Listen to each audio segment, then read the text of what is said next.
Bismillahirrahmanirrahim. Alhamdulillah. Wassalatu wassalamu ala Rasulillah wa ala alihi wa sahbihi ajma'in. Amma ba'd. Assalamualaikum warahmatullahi wabarakatuh. Sa ngalan ng Allah, mapagpala ang mahabagi ng lahat ng kapurit pasasalamat ay naupo lamang sa Allah subhanahu wa ta'ala, siyang Panginoon ng lahat ng mga nilikha.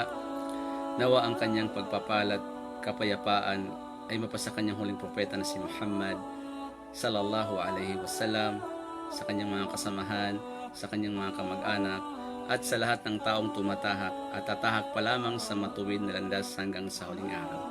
So ulitin ko, babatiin ko ang aking mga kapatid na mga Muslim na siyang pagbati ng lahat ng mga propeta.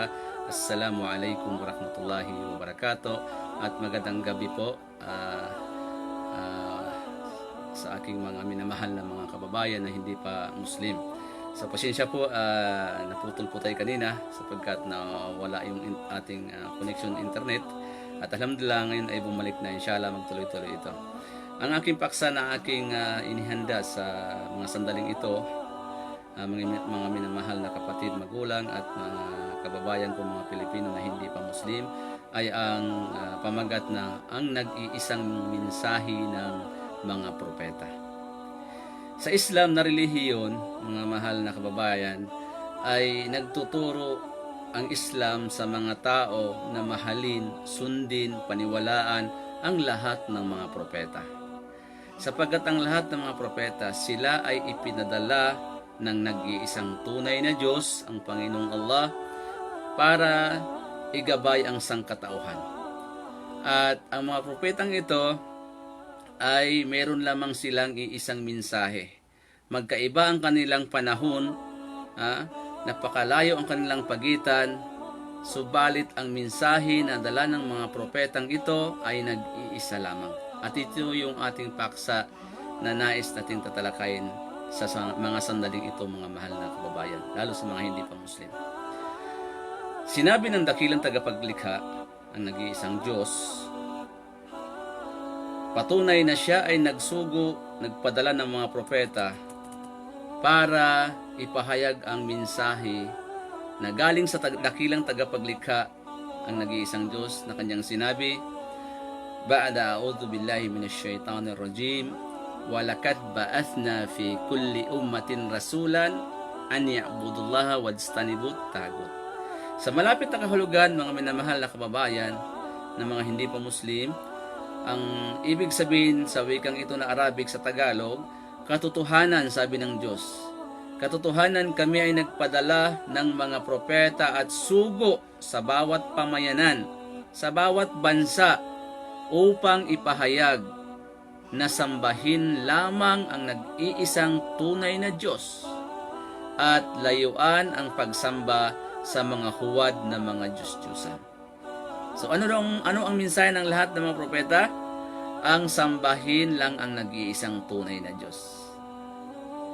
Ngayon, mga mahal na kababayan, napakahalaga pong usapin ito sapagkat ang mga tao ngayon, instead na sumamba sa nag-iisang Diyos, napakarami ng Diyos na kanilang sinasamba. Napakaraming Diyos ang kanilang kinikilala. Kaya binabalik natin sa inyo, mga mahal na kababayan, lalo sa mga hindi Muslim, ang mensahe na dala ipinangaral ng lahat ng mga propeta. Sapagkat tunay na ang lahat ng mga propeta ay meron lamang iisang mensahe na kung saan kanilang ipinangaral sa kanilang panahon upang ang mga tao ay manatili sa landas na tinatahak ng mga propeta, ang pagsamba lang po sa nag-iisang tunay na Diyos.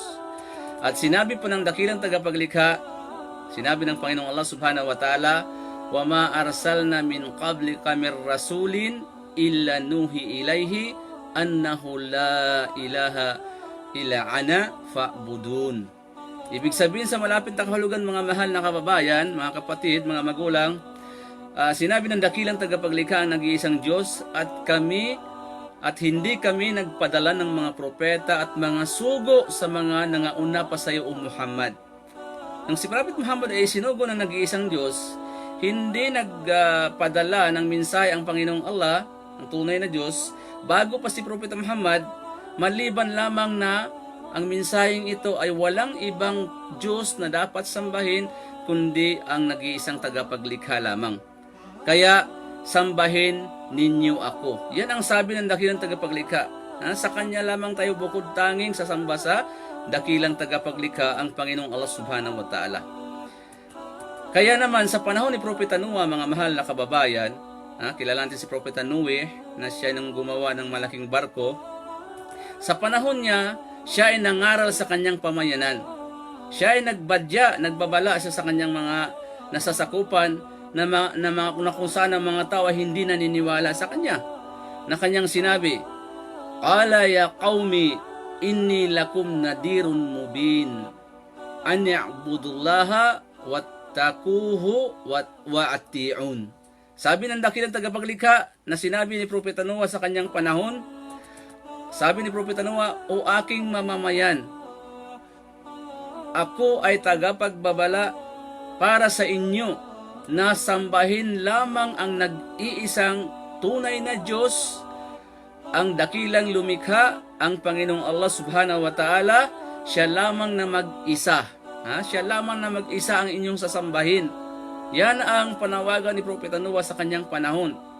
At matakot kayo sa kanya sa pamamagitan ng pagsunod sa kanyang ipinag-uutos. So, bantaan ni Propeta Noah yung kanyang mga nasasakupan na dapat ang sambahin lamang ang nag-iisang Diyos lamang. Katakutan na nag-iisang Diyos at sundin ang kanyang ipinag-uutos. So, alam natin mga mahal na kababayan na ang pangulong utos ng dakilang tagapaglikha ang sambahin lamang siya na nag-iisa, na walang katambal, para lamang ang pagsamba sa dakilang tagapaglikha. Yon ang mensahe ni Propeta Noah sa kanyang panahon. Subalit ang mga tao matitigas ang ulo, hindi naniniwala sa kay Propeta Noah. Kaya maraming mga tao sa panahon ni Propeta Noah ang nangalunod. Nagpadala ang dakilang tagapaglikha ng napakalaking baha, sapagkat ang tao sa panahon ni Propeta Noah ay hindi na naniniwala kay Propeta Noah, bagkos sila ay sumasamba sa mga Diyos-Diyosan. Ganon din naman mga mahal na kababayan sa panahon ni Propeta Abraham o Ibrahim alayhi salam, na kung saan si Propeta Abraham na kinikilalang ama ng mananampalataya sa mga Kristiyano, maging ang mga Hudyo at ang Islam, ay naniniwala na siya ay ama ng mananampalataya. Na kung saan nagbababala rin si Propeta Abraham sa kanyang panahon na nakasaad sa maluluhating Quran na sinabi ng Panginoong Allah, "Wa Ibrahima id qala li qaumihi a'budullaha wattaquhu dzalikum khairun lakum in kuntum ta'lamun." Sabi ng dakilang tagapaglikha ang Panginoong Allah Subhanahu wa Ta'ala na sinabi ni Propeta Abraham sa kanyang panahon, sa kanyang pamayanan, sambahin lamang ang nag-iisang Diyos, ang Allah Subhanahu wa Ta'ala na nag-iisa lamang. Sambahin lamang ang tagapaglikha. Yan ang mensahe ng mga propeta, mga mahal na kababayan. At matakot kayo sa Kanya, yan ang pinakamainam para sa inyo kung inyo lamang itong nalalaman. Yung pagsamba sa nag-iisang Diyos, mga mahal na kababayan, ito ang pinakamainam. Ito yung pinakamainam na dapat nating panghawakan, yung nag-iisang Diyos lamang ang sambahin natin, ang dakilang tagapaglikha. Yan ang pinakamainam kung nalalaman lamang ninyo. Subalit ang mga tao, instead na nakakalungkot sumamba sa dakilang tagapaglikha, ang mga sinamba ng mga tao ngayon ay ang mga kapwa nilikha na mga nililok ng mga tao.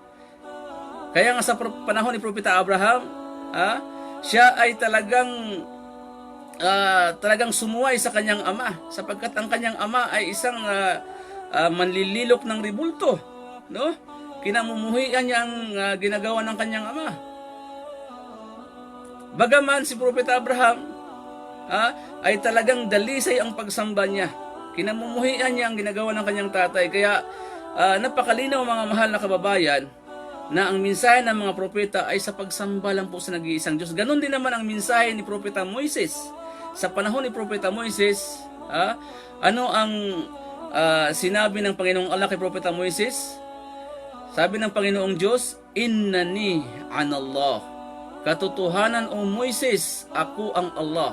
Nagpakilala ang dakilang tagapaglikha kay Propeta Moises, o Musa alayhisalam, na siya ang Allah. Innani anallah. Katotohanan o Moises, ako ang Allah. La ilaha illa ana.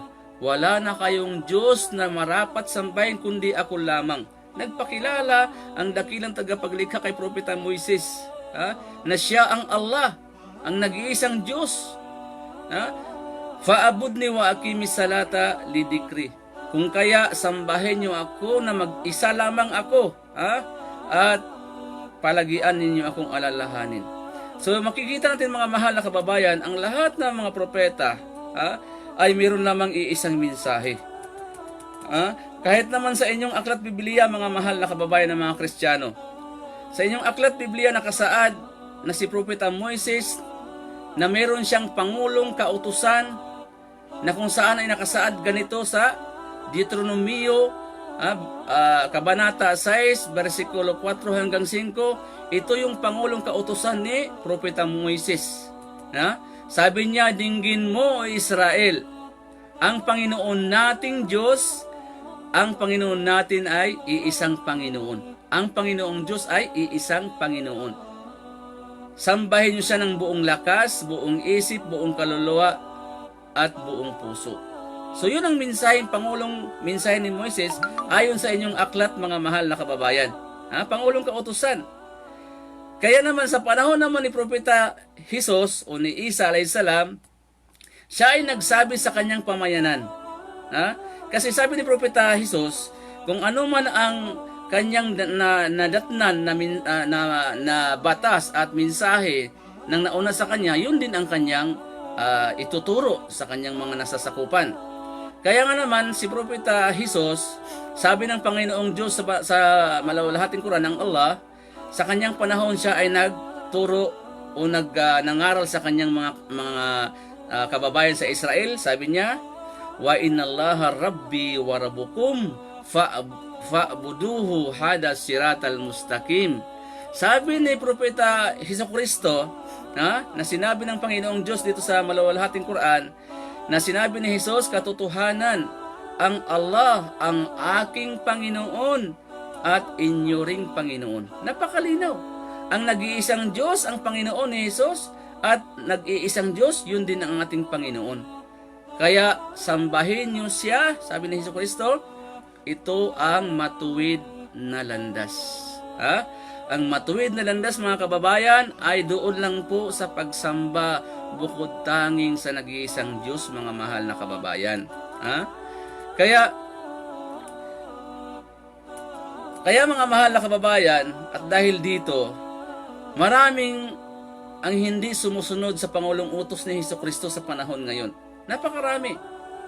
Instead na sambahin ang Diyos ni Jesus na kanyang ipinakilala, na siyang kaligtasan, na siyang buhay na walang hanggan, yung pagkilala at pagsamba sa nag-iisang Diyos, tulad ng sinabi ni Jesucristo doon sa Juan 17:3, na sinabi ni Kristo doon, patungkol sa buhay na walang hanggan, sabi niya, ito ang buhay na walang hanggan. Itinuro niyang nag-iisang Diyos sa itaas, ang makilala kanila, ikaw ang bukod tanging nag-iisang Diyos. Tingnan niyo mga mahal na kababayan, ang mensahe ni Jesucristo patungkol sa kaligtasan, ang makilala ang nag-iisang tunay na Diyos. At ako si Jesucristo na kanyang isinugo. Napakalinaw. Isinugo si Jesus doon sa nag-iisang Diyos na tunay, ang dakilang tagapaglikha. At maliligtas ka, makakaroon ka ng buhay na walang hanggan kung manatili ka sa pagsamba doon lamang sa nag-iisang tunay na Diyos. Kaya mga mahal na kababayan, dito si Jesucristo nagbabala siya sa mga taong sumasamba sa kanya. Dito sa malawalahating Quran na sinabi ng Panginoong Allah, sapagkat instead na sambahin ang Diyos ni Jesucristo na kanyang ipinakilala, marami sa tao ngayon, lalo sa mga kakristanuhan, si Jesus ang naging Diyos. Si Jesus ay anak ng Diyos. Binago na nila ang dalang aral ni Jesucristo. Sumuway sila, sumalungat sila kay Hesukristo. Dahil dito, nagbabala si Hesukristo sa mga taong sumasamba sa Kanya. Siya ay nagsabi ng ganito, na sinabi ng Panginoong Diyos, ang tagapaglikha ng Allah. Sabi dito, Lakad kafaral ladina qalu inna Allah wal Masihu no Maryam. Sabi ng dakilang tagapaglikha na sinabi ni Hesukristo, hindi na nanampalataya ang taong nagsasabi na si Allah ay si Jesus na anak ni Maria. Kasi maraming sa doktrina ng kakristyanuhan, yung Trinidad, yung tatlong persona, kabilang na raw si Allah doon. Ang Diyos Ama, ang tagapaglikha, si Allah daw, at Diyos Anak, si Jesus. At sila'y iisa lamang daw. Dahil nagkatawang tao daw ang Allah, ang tagapaglikha, kay Hesukristo. Wal'iyadu billah. Ito yung sagot ng Panginoong Diyos, na sinabi ni Hesukristo, tunay na hindi na nanampalataya ang mga taong nagsasabi na ang Allah ay si Jesus, anak ni Maria. Hindi mananampalataya yung taong nagsasabing ganon. Waqad qala al-Masihu Isa ibn Maryam, ya bani Israel, a'budullaha rabbi wa rabbukum.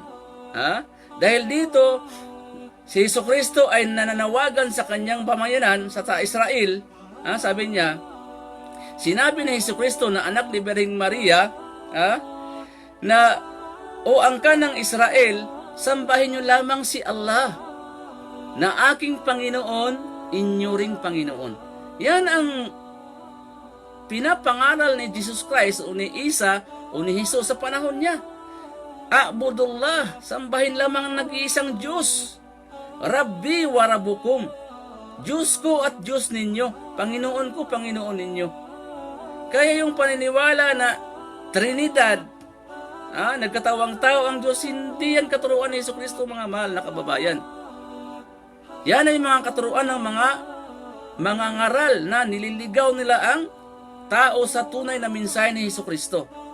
Dahil dito nagbabala si Hesukristo. Nagbabala siya sa mga tao na sumasamba sa Kanya. Nasabi ni Hesukristo, innahu may yusrik billah, fakad harramallahu alayhal jannata. Sabi ni Hesukristo, katotohanan, binabalaan niya ang mga tao na sumasamba sa Kanya. Katotohanan, ang sinumang nagtambal sa pagsamba sa dakilang tagapaglikha o sa Allah, ay magiging bawal sa kanya ang paraiso. Magiging haram, magiging bawal sa kanya ang paraiso.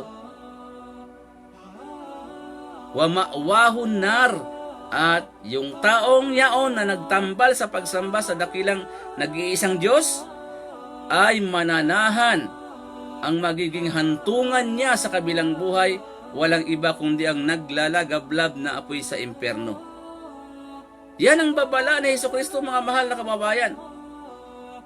Na ang sinumang magtambal sa pagsamba sa nag-iisang Diyos, ang lumikha ng lahat, ang Panginoong Allah, ay bawal na sa Kanya ang buhay na walang hanggan doon sa kaharian ng Diyos sa paraiso.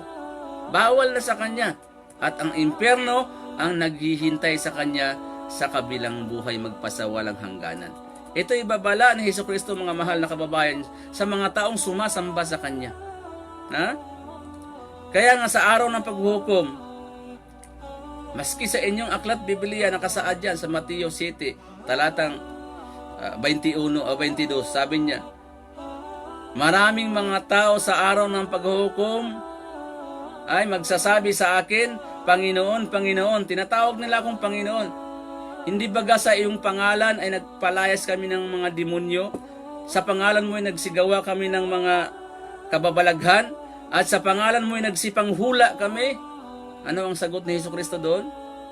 Sa inyong aklat Biblia, sabi niya, magsilayas kayo sa harapan ko. Hindi ko kayo kilala.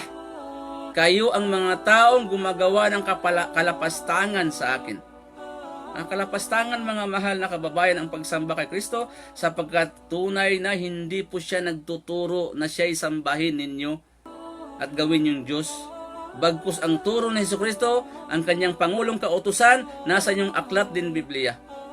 Ang pangulong utos ni Jesucristo, mababasa nyo sa Marcos 12:29. Anong nakasaad doon?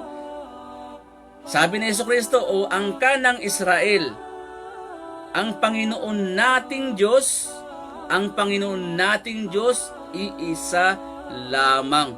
Binigyan niya ng diin, iisa lamang. Sambahin siya ng buong puso, buong lakas, buong isip, buong kaluluwa. Yan ang pangulong utos o mensahe ni Jesucristo, mga mahal na kababayan. Ang sambahin mo lang ang nag-iisang Diyos, Diyos ni Jesus at Diyos nating lahat, mga mahal na kababayan. Kaya naman, sa panahon din ni Propeta Muhammad, sumakanya nawa ang kapayapaan, kung ano yung mga mga mensahe na nauna kay Propeta Muhammad na mga propeta, like ni Jesus, Moises, Abraham, Noah, ay wala rin kaibahan sa mensahe na dala ni Propeta Muhammad. Kasi si Propeta Muhammad, siya yung khataman nabi, siya yung silyo, sagka sa lahat ng mga propeta. Pinakahuling propeta, kaya yung mensahe ni Prophet Muhammad ay walang kaibahan sa mensahe ng mga propeta na una sa kanya. Ano ang sabi ni Propeta Muhammad sa kanyang mga pamayanan na mga pagano sa panahon ng pagkapropeta ni Prophet Muhammad sallallahu alaihi wasallam? Sabi niya, "Qulu la ilaha illallah tuflihun." Sabi ni Prophet Muhammad sa mga taga-Quraysh, yung mga pagano noon, mga Hudyo, sabi niya, sabihin ninyo ang katagang walang ibang Diyos na dapat sambahin maliban lamang sa Allah, kayo ay magtatagumpay. Meaning, kapag sinabi nyo ang walang ibang Diyos kundi ang nag-iisang Diyos, ang tagapaglikha, kayo ay magtatagumpay sa kabilang buhay. Sabihin, makakapasok kayo sa paraiso. Kaya, yun napakahalaga, mga kababayan. Kaya sinabi ng dakilang tagapaglikha na wa'budullaha wala tusriku bihi syai'ah. Sambahin nyo lang ang nag-iisang Diyos, tagapaglikha na si Allah, at huwag kayong magtambal sa pagsamba sa Kanya. Huwag kayong magtambal. Kasi ang lahat ng propeta hindi nagtatambal, mga kababayan. Ang lahat ng mga propeta, sila ay sumamba lamang bukod tangi sa dakilang tagapaglikha, ang nag-iisang tunay na Diyos. Kaya nga sinabi ni Propeta Muhammad na kung saan sinabi ng Panginoong Allah, wa ilahukum ilahun wahid, la ilaha illa huwar rahmanur rahim. Sabi ng Panginoong Diyos, sabihin mo Muhammad, na ang iyong Diyos ay iisang Diyos lamang. Ang inyong Diyos ay iisang Diyos lamang. So ang Diyos natin lahat, mga kababayan, maging Kristiyano, Hudyo, anumang relihiyon dyan, Buddhist, isa lang ang Diyos natin. Wa ilahukum ilahun wahid. Na ang inyong Diyos ay nag-iisang Diyos lamang. Walang ibang Diyos kundi siya lamang na nag-iisa. Ang pinakamahabagin, ang pinakamaawain. Napakamaawain, mga kababayan, na nag-iisang Diyos. Kaya nga kapag ang isang tao, bago pa siya mamatay, kung manumbalik siya sa pagsamba sa tunay na Diyos, tagapaglikha, mapapatawad ang kanyang lahat ng kasalanan.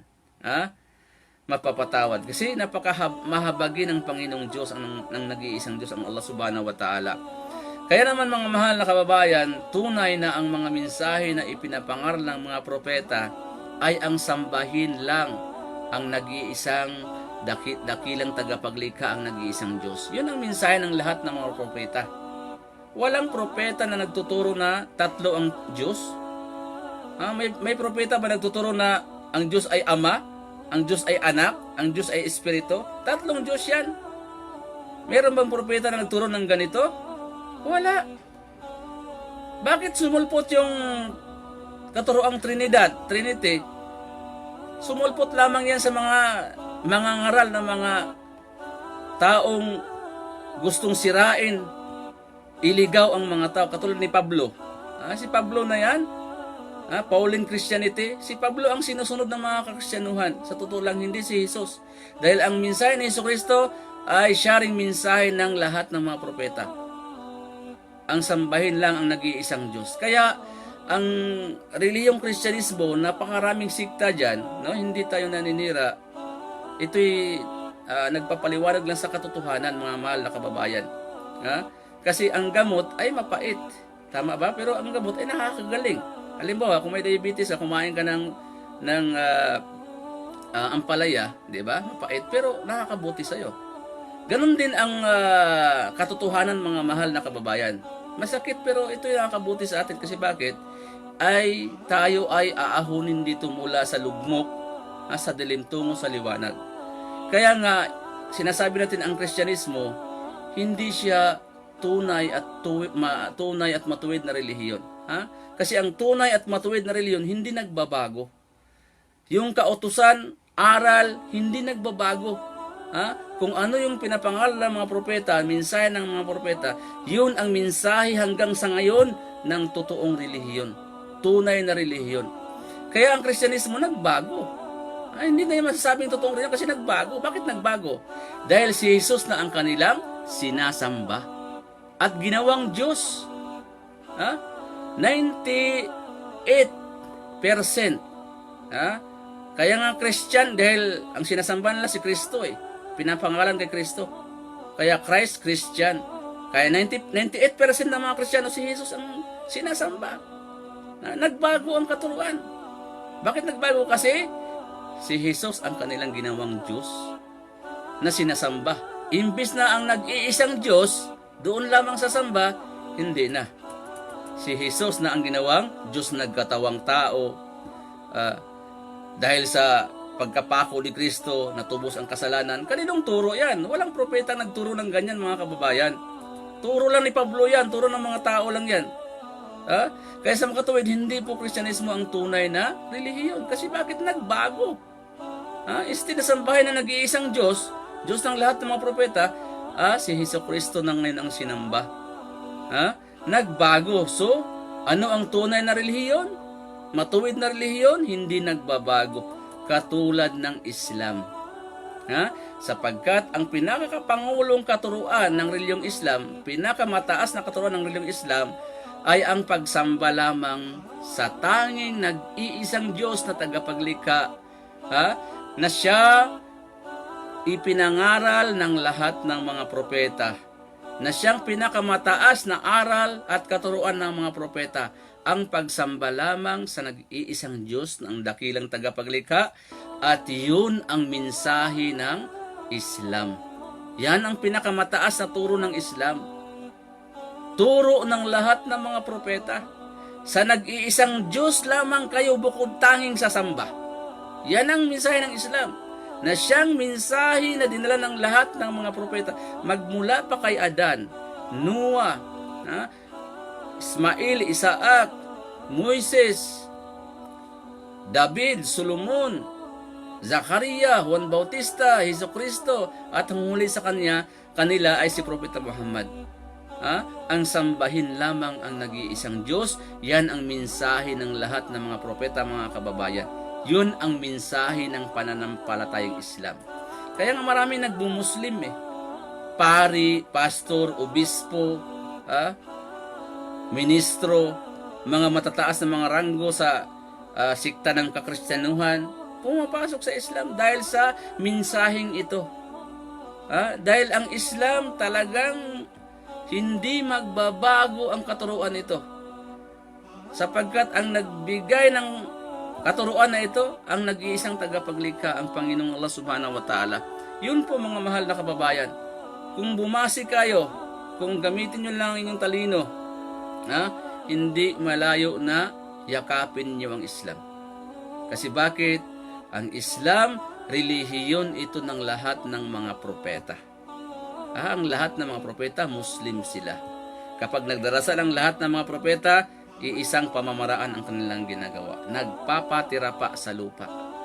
At kapag nakapagpatira pa sa lupa, doon lamang sila nananalangin diretso sa dakilang tagapaglikha.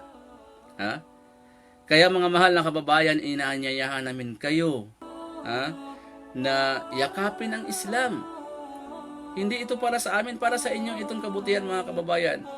Yakapin nyo ang Islam na pananampalataya ng lahat ng mga propeta. Sapagkat dito nyo masupungan sa Islam ang katuruan ng lahat ng mga propeta.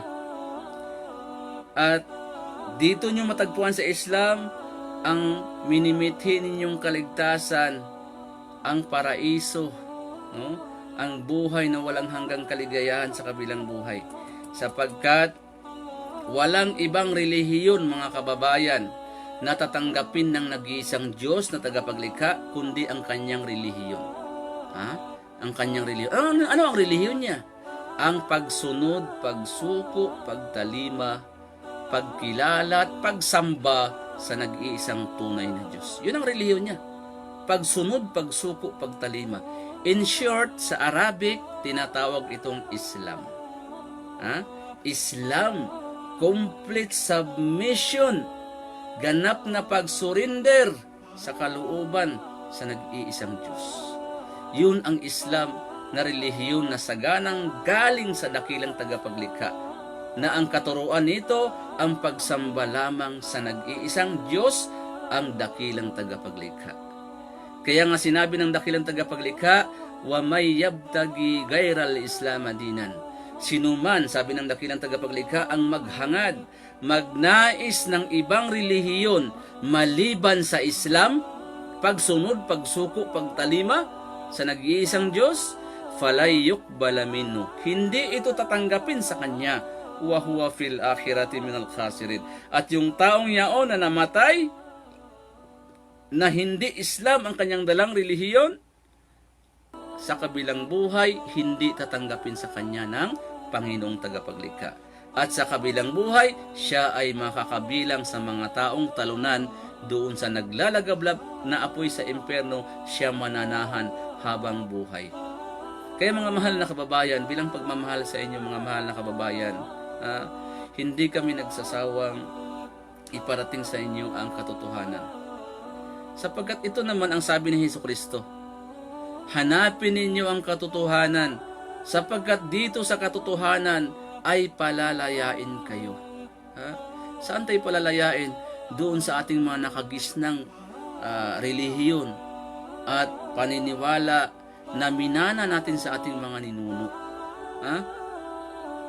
So, ito mga mahal na kababayan, ang mensahe ng Islam, sambahin lang natin na nag-iisang Diyos, na wala tayong Diyos na sasambahin, kundi ang dakilang tagapaglikha.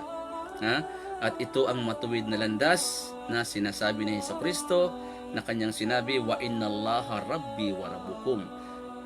Sabi ni Jesus Christ, katotohanan, ang aking Diyos ay ang nag-iisang Diyos, ang Allah, na inyo ring Diyos at Panginoon. Fa'buduhu, sambahin lamang ang nag-iisang Diyos, hada siratal mustaqim. Ito ang matuwid na landas. Ito ang matuwid na landas, mga mahal na kababayan. So inshallah, sa munting ating naibigay na pangangaral, unang-una, pinapayuhan ko aking sarili at maging sa inyo mga mahal na kababayan na hindi pa Muslim, na saliksikin nyo ang Islam. Kung kayo ay talagang nagmamahal sa inyong sarili, kung talagang naghahangad kayo ng kaligtasan sa kabilang buhay, please lang, isama nyo ang pananampalatayang Islam. Tulad ko na isa akong dating Kristiyano, no? Na kung saan ako ay talagang naghangad ng kaligtasan sa kabilang buhay, umikot ako sa mga relihiyon. Inalam ko ang ibang sikta ng relihiyon hanggang sa nasumpungan ko ang Islam. At dito ko nasumpungan sa Islam ang aral, ang dalisay at malinis na konsepto sa pagkilala at pagsamba sa nag-iisang Diyos. Alam naman natin, no, na napakaraming relihiyon ngayon, subalit ang kanilang katuruan ay pagsamba sa kapwa nilikha.